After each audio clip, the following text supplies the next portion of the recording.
क्या आपको भूलने की आदत है? जगह, व्यक्ति की पहचान और समय को लेकर कंफ्यूज रहते हैं? किसी मामले में फैसले लेने में दिक्कत होती है?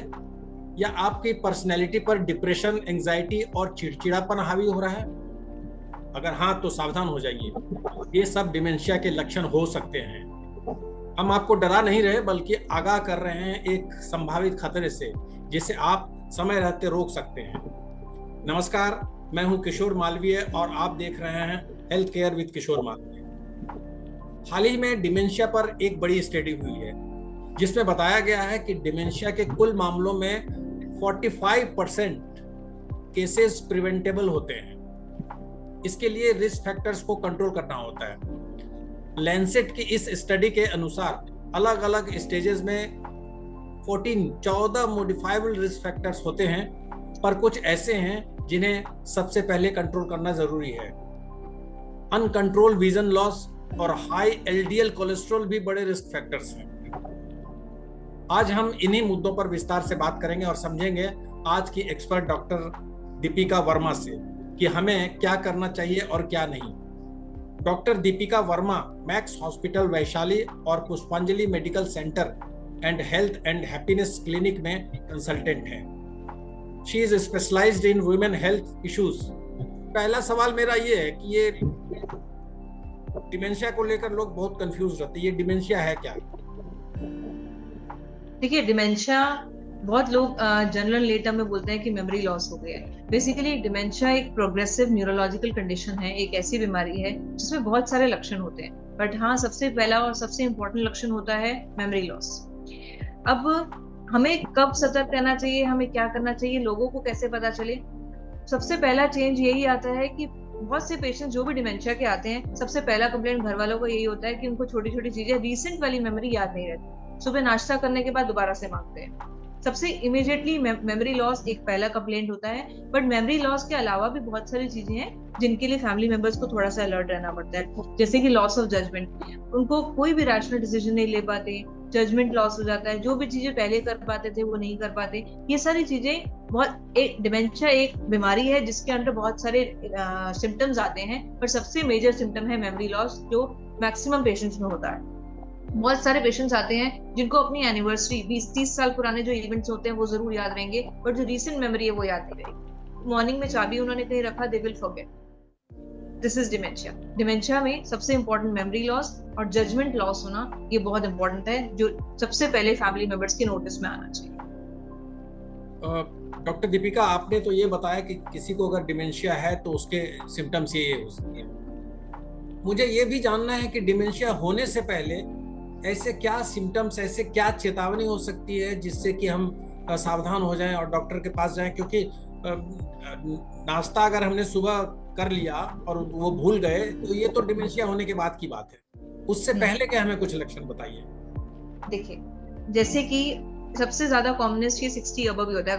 अगर मैं आपको थोड़ा स्टैटिस्टिक्स बताऊं, I am not trying to scare you, मैं आपको डराने के लिए नहीं बोल रही हूँ, बट पूरे वर्ल्ड में 55 मिलियन लोग से भी ज्यादा पूरा वर्ल्ड डिमेंशिया से सफर कर रहा है। और अगर हम इंडिया की ही बात करें तो 8.8 मिलियन इंडियंस जो हैं वो डिमेंशिया से सफर कर रहे हैं। बट इंडिया में थोड़ी सी प्रॉब्लम ये है कि बहुत सारी बीमारियां अंडर डायग्नोस चली जाती हैं, जहां लोग 60-70 क्रॉस कर गए, लोगों को लगता है कि नहीं ये तो भूलने की बीमारी, एज रिलेटेड है, तो हमें डॉक्टर के पास जाने की जरूरत नहीं है, ये बहुत स्वाभाविक है। बट सबसे बड़ी गलत धारणा यही है कि हमें डॉक्टर के पास जाने की जरूरत नहीं है। अगर ये सारे लक्षण, जैसे आपने अलार्मिंग साइंस की बात की है, वार्निंग साइंस की बात की, सबसे पहले मैं आपको ये बोलूंगी कि छोटी छोटी चीजें भूलना, जैसे किसी ने चाबी रख के कहीं भूल दिया, कहीं किसी ने कबर्ड लॉक किया और वो लॉक करके भूल गए, सबसे पहला सिम्टम या साइन जो अलार्मिंग साइन होता है, फॉरगेटिंग थिंग्स। छोटी छोटी चीजें भूल जाना, मिसप्लेस करना। उनके बिहेवियर में चेंजेस आप ऑब्जर्व करेंगे, बिना बात के चिड़चिड़े हो जाएंगे। मैक्सिमम लोग 60 प्लस की मैं बात कर रही हूँ, क्योंकि ये बीमारी देखी ही 60 प्लस के बाद जाती है, अर्ली साइन। तो ये अर्ली साइंस को पहचानने के लिए छोटे छोटे चिड़चिड़ापन, बिहेवियर में चेंजेस, बिना बात के चिड़चिड़े हो जाएंगे, इरिटेबल हो जाएंगे, मूड चेंजेस होंगे, बैलेंसिंग नहीं होगी, बहुत सारी चीजें वो बैलेंस मेंटेन नहीं कर पाते, कोऑर्डिनेशन पुअर हो जाता है, स्विंग होने लगती है, गेट अटैक से, मतलब जब वो चल रहे होते हैं तो कोऑर्डिनेशन बिगड़ने लगता है। और जैसे मैंने बताया कि छोटी छोटी चीजें, उसमें आप उनको बोलेंगे मॉर्निंग में कि आपका, अगर कोई भी इंसान का नाम पूछेगा तो वो कंफ्यूज हो जाएंगे, उसमें भी 2 बार सोचने लगेंगे, जो कि एक बहुत बेसिक थिंग है, अपना नाम, घर का एड्रेस। तो ये सब चीजें बहुत इतना कंफ्यूज बिहेवियर होता है कि वो नॉर्मल स्टेट क्वेश्चंस के भी आंसर नहीं दे पाते। तो ये सब जो बिहेवियर चेंजेस और ऑल्ट्रेशन है, ये घर वालों को सबसे पहले दिखाई देता है। तो ये जो वार्निंग साइंस है और ये जो अलार्मिंग साइंस है, ये घर वालों को देखने बहुत जरूरी है कि ऐसे चेंजेस आपको अगर लग रहे हैं तो डेफिनेटली डॉक्टर के पास जाइए, साइकियाट्रिस्ट को दिखाइए, क्योंकि अर्ली इंटरवेंशन किसी भी बीमारी में, चाहे वो शारीरिक हो या मानसिक हो, स्पेशली मेंटल इलनेस में तो बहुत जरूरी है कि जितना अर्ली इंटरवेंशन हो हम उतना प्रोग्रेशन रोक सकते हैं। जैसे मैंने फर्स्ट टर्म बताया कि dementia is a progressive illness, तो अगर हम अर्ली इंटरवेंशन लेंगे तो हम उसका प्रोग्रेशन जरूर काफी हद तक रोक सकते हैं। हमने देखा है कि डिमेंशिया के मामले में शुरू में लोग ध्यान नहीं देते हैं क्योंकि उनको पता नहीं चलता है कि ये डिमेंशिया है, और जब बहुत ज्यादा हो जाता है तब वो डॉक्टर के पास जाते हैं। तो अगर हम उनको रोकना चाहें तो हमें रिस्क फैक्टर बताइए जिसको कि हम पहले से कंट्रोल करें, कॉजेस क्या हैं जिसके कारण डिमेंशिया होता है। देखिए, जैसे कि मैंने बताया कि डिमेंशिया जब भी हमारी एज 60, जो भी घर में एल्डरली पीपल होते हैं 60 प्लस, जनरली उन्हीं लोगों में देखा जाता है। 60 plus is the most commonest age, 65 के बाद मैक्सिमम इंसिडेंट्स आते हैं। हमारे पास भी जो पेशेंट आते हैं जनरली वो मॉडरेट टू सीवियर स्टेजेस में ही आते हैं। माइल्ड स्टेज में तो उनको पता भी नहीं चलता और घर वाले डिनाई भी करते हैं कि नहीं, इनको कोई लक्षण नहीं है।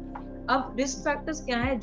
जो मैक्सिमम टाइप ऑफ डिमेंशिया है वो है एल्जाइमर्स। 60 से, अगर हम ओवरऑल डिमेंशिया की बात करें तो 60 से 80% लोगों में एल्जाइमर डिमेंशिया होता है। Alzheimer is a type of dementia. बहुत सारे टाइप होते हैं Alzheimer's, vascular, Louis bodies, but आप पब्लिक के लिए ये जानना बहुत जरूरी है कि डिमेंशिया किस कारणों से होता है और रिस्क फैक्टर्स क्या है।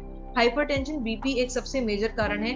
जिन लोगों को बीपी है उनके 60 to 70% चांसेस होते हैं फर्दर डिमेंशिया होने के। बीपी है, डायबिटीज है, जिनकी भी एडिक्वेट स्लीप, बहुत सारे पैटर्न्स हैं कि जिनकी लाइफ हमेशा स्ट्रेसफुल रही है, स्ट्रेस में गुजरी है, घर में हालात सही नहीं रहे, रेगुलर फिजिकल एक्टिविटी नहीं है, स्लीप एडिक्वेट नहीं है। ये सारी चीजें होती हैं कि 7 से 8 घंटे जो स्लीप नहीं लेते, जिनको भी डायबिटीज है, जिनको हाइपरटेंशन है, उन लोगों को रिस्क ज्यादा होता है as compare to normal people. और स्पेशली जेनेटिक और हेरिडिटरी फैक्टर अगर किसी के मदर फादर में रहा है या ग्रैंड मदर ग्रैंड फादर में रहा है तो उनको होने के भी चांसेस ज्यादा होते हैं।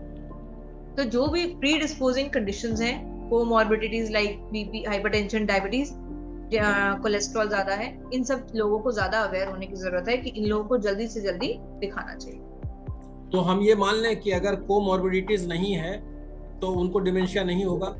देखिए, ऐसा बोलना बहुत इम्पॉसिबल है कि उनको डिमेंशिया नहीं होगा, बट चांसेस आर लेस। अगर आप फिजिकली एक्टिव रहते हैं, एडिक्वेट स्लीप लेते हैं, ये सब चीजें लेते हैं, डायबिटिक हाइपरटेंशन नहीं है, तो उनके चांसेस काफी कम है। बट ऐसा नहीं है कि उनको नहीं हो सकता, but chances are very less as compare to those people who have comorbidities.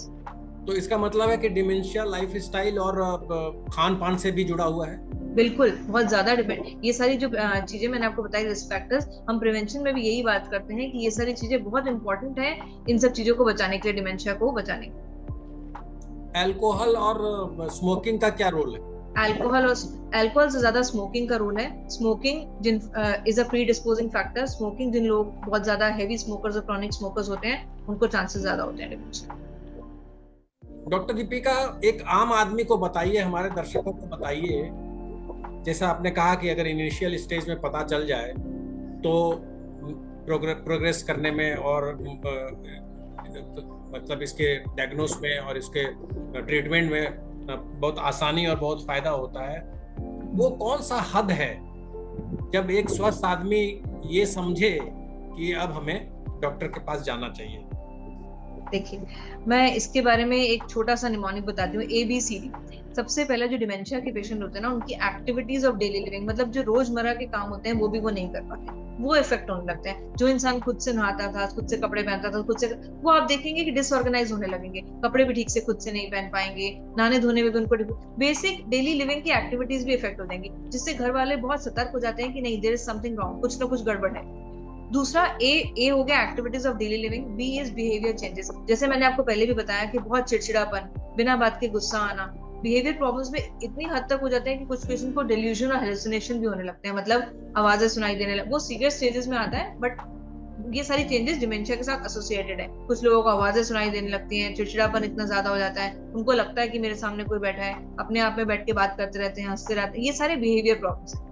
ABC is cognitive decline, जो सबसे इंपॉर्टेंट है मेमोरी लॉस, जिसे हम कॉग्निटिव मेडिकल टर्म्स में बोलते हैं। Basically it is memory loss, कि छोटी छोटी चीजों को भूल जाना, forgetfulness, losing things, misplacing things, चीजों को भूलना, मिसप्लेस कर देना, ये सारा कॉग्निटिव। डी इज डिसोरिएंटेशन, मतलब उनको इतनी गफलत होती है कि टाइम प्लेस पर्सन भी वो ठीक से नहीं पहचान पाते। अपने क्लोज रिश्तेदारों को, बेटा बेटी बहू, उनको भी आइडेंटिफाई करने से मना कर देते हैं। तो ये सारे अलार्मिंग साइंस हैं। A B C D is very important. ये सारे टर्म्स हैं जो आपको बहुत देखने की जरूरत है घर वालों को। अगर ऐसे चेंजेस आ रहे हैं तो डॉक्टर के पास इमिडिएटली जाइए। अब अगर हम बात कर ले अर्ली इंटरवेंशन और ट्रीटमेंट, जो मैंने पहले भी मेंशन किया है, डिमेंशिया में देखिए ये this is a progressive illness. इसके में जितना जल्दी हम डॉक्टर के पास जाएंगे, हम प्रोग्रेशन ऑफ द इलनेस, देखिए अगर ये बोला जाए कि there is no 100% cure of this illness, तो ये गलत नहीं होगा, क्योंकि 100% ट्रीटेबल इलनेस नहीं है, बट काफी हद तक हम इसका प्रोग्रेशन रोक सकते हैं। अगर आप माइल्ड स्टेज में, माइल्ड कॉग्निटिव इम्पेयरमेंट में डॉक्टर के पास आते हैं, तो हमारे हाथ में इतना होता है कि हम इसको फर्दर प्रोग्रेशन रोक सकते हैं। जो भी बिहेवियर प्रॉब्लम्स हो रही है, जैसे चिड़चिड़ापन है, गुस्सा है, अगर किसी इंसान को नींद नहीं आ रही है, तो वो दवाई देके बिहेवियर प्रॉब्लम्स काफी हद तक कंट्रोल हो जाती है। बट अगर ये बीमारी सीवियर स्टेज तक पहुंच जाती है, तो वो जो बिहेवियर प्रॉब्लम्स है वो भी सीवियर लेवल पे पहुंच जाती है, और वो कंट्रोल करने में और ज्यादा टाइम लगता है। जो भी मार्केट में मेडिसिन अवेलेबल हैं, एसिटाइलकोलिनेस्टेरेज इनहिबिटर्स आते हैं, डोनापेजिल, रिवास्टिग्मिन, गैलेंटामाइन, अभी कुछ न्यू ड्रग्स भी आए हैं, वो सारे भी माइल्ड, सबसे इंपॉर्टेंट ये है कि वो माइल्ड कॉग्निटिव इम्पेयरमेंट में, माइल्ड टू मॉडरेट केसेस में काम करते हैं। एक बार ये बीमारी सीवियर स्टेज पे पहुंच जाए तो प्रोग्रेशन ऑलरेडी सब कुछ जो डिजनरेशन ब्रेन का होता है वो हो जाता है, उसके बाद हमारे हाथ में बहुत ज्यादा बचता नहीं। So what ever is important is कि आप जल्दी से जल्दी माइल्ड टू मॉडरेट स्टेज में डॉक्टर के पास जाएं, ताकि हम फर्दर प्रोग्रेशन ऑफ इलनेस को रोक पाए। क्या डिमेंशिया के मरीज वायलेंट भी हो सकते हैं? यस, सीवियर स्टेजेस में यस, वो खुद को भी हार्म कर सकते हैं, दूसरे को भी जैसे मैंने बताया, देखिए साइकेट्री में एक ऐसी बीमारियां हैं, अगर हम खाली डिमेंशिया की बात करें, dementia is associated with BPS, that is behaviour and psychological symptoms of dementia. तो उसके साथ जो ये लक्षण आते हैं डिमेंशिया के, उसमें डेल्यूजन और हेलुसिनेशन आ सकते हैं। तो वो खुद भी एग्रेसिव हो सकते हैं, खुद को भी मार सकते हैं और दूसरे को, क्योंकि उनको मेमोरी लॉस हो जाता है, जजमेंट इंपेयर हो जाती है। तो जब ये आवाजें आती है तो उन आवाजों के तहत या डिल्यूजन के तहत वो कुछ भी कर सकते हैं। तो ऐसी स्टेज पे पहुंचने से पहले ही आप डॉक्टर्स को दिखाइए, ताकि ये सारे सिम्टम्स कंट्रोल, जो सिम्टम्स हम कंट्रोल कर सकते हैं वो करें। डिमेंशिया के ट्रीटमेंट का लेटेस्ट मेथड क्या है, और क्या इससे कंप्लीटली क्योर होता है पेशेंट? देखिए मैंने इम्प्रूवमेंट की गुंजाइश है?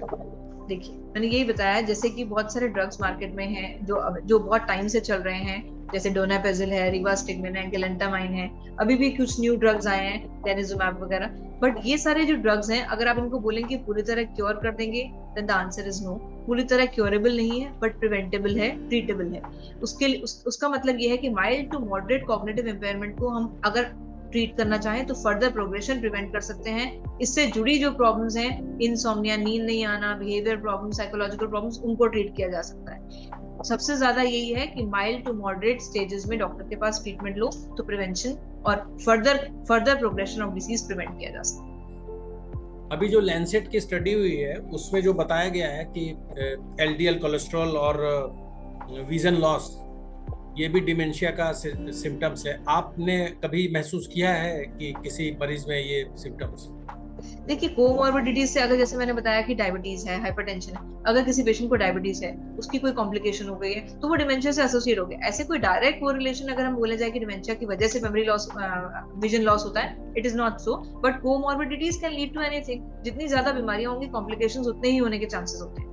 तो अगर किसी पेशेंट को डायबिटीज है तो डायबिटीज की कॉम्प्लिकेशन हो सकती है, हाइपरटेंशन है तो उसकी कॉम्प्लिकेशन होती है, कोलेस्ट्रॉल है तो उसकी कॉम्प्लिकेशन हो सकती है। तो वो डायरेक्ट कोरिलेशन उसका नहीं है, बट उसके साथ डेफिनेटली इनडायरेक्टली इस तरह रिलेटेड होते हैं कि जो बीमारी पेशेंट को है उसकी कॉम्प्लिकेशंस ज्यादा चांसेस होते हैं। डिमेंशिया के साथ सोशल स्टिग्मा भी जुड़ा हुआ है।